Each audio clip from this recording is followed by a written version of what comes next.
Good afternoon, I'm Lim Jia Yan, your cybersecurity specialist hired by Great Eastern.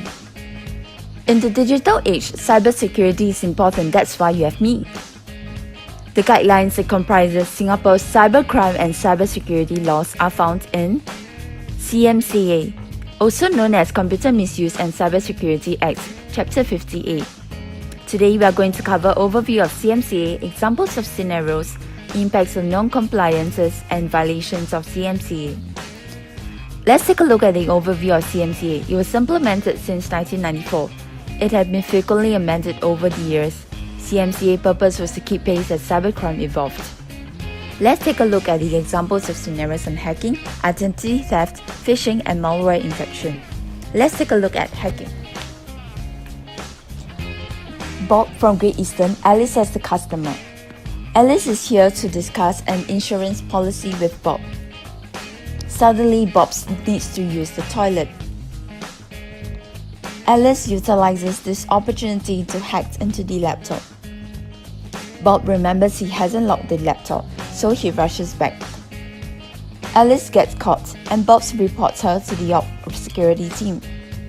Impacts of non-compliance is that customers' personal information may get leaked, resulting Great Eastern to lose customer trust.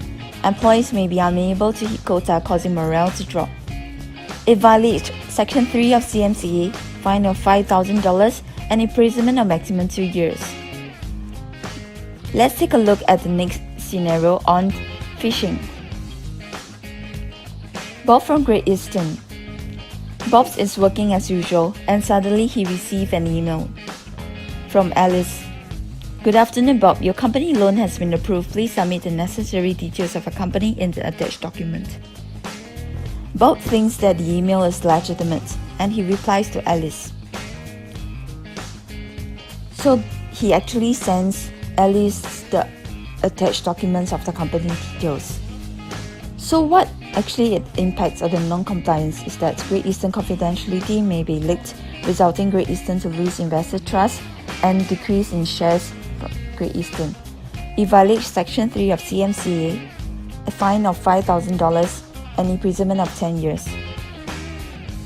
Let's take a look at the next scenario on identity theft. Introducing Bob, the accountant, Alice the accountant, and Charles the boss.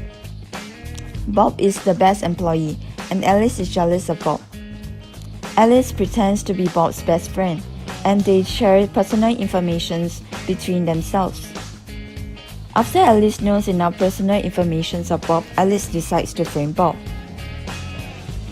Shows the gambling account summary and the transaction history. Charles notices a silent transactions with Bob's names and Charles furiously storms in to find Bob. It impacts the non-compliance where Bob may get fired, resulting in Great Eastern losing its best employee. Great Eastern may struggle to pay its employee salary and investors return punctually, resulting in loss in trust from its investors. It violated Section 4 of CMCA, fine of $50,000 and imprisonment of 10 years. Let's take a look at the last scenario on malware infection. Bob from Great Eastern. Bob is working as usual and he suddenly received an email from Alice regarding a school survey EXE. Hey, remember me? I'm Alice, your second 3 to 4 classmate. I need help in filling up a short 5-minute survey for my company's project on environmental sustainability. Bob feels like helping out a friend, so Bob's opened the EXE file. Bob realizes that there is no survey and Bob reports to the security team. Its impacts of non-compliance that upon opening the EXE file, malware will be executed into Bob's laptop. It may cause sensitive information to be leaked out and Great Eastern database to be tampered. It violated Section 5 of CMCA, fine of $10,000 and fine imprisonment of 10 years. In conclusion, we have learned the overview of CMCA, examples of scenarios, impacts of non-compliances, and violations of CMCA. I hope that you will realize the importance of cybersecurity. Do not let Great Eastern or yourself be compromised. Let's work together and be more vigilant in the cyberspace. Thank you for your time and hope you gain knowledge on CMCA.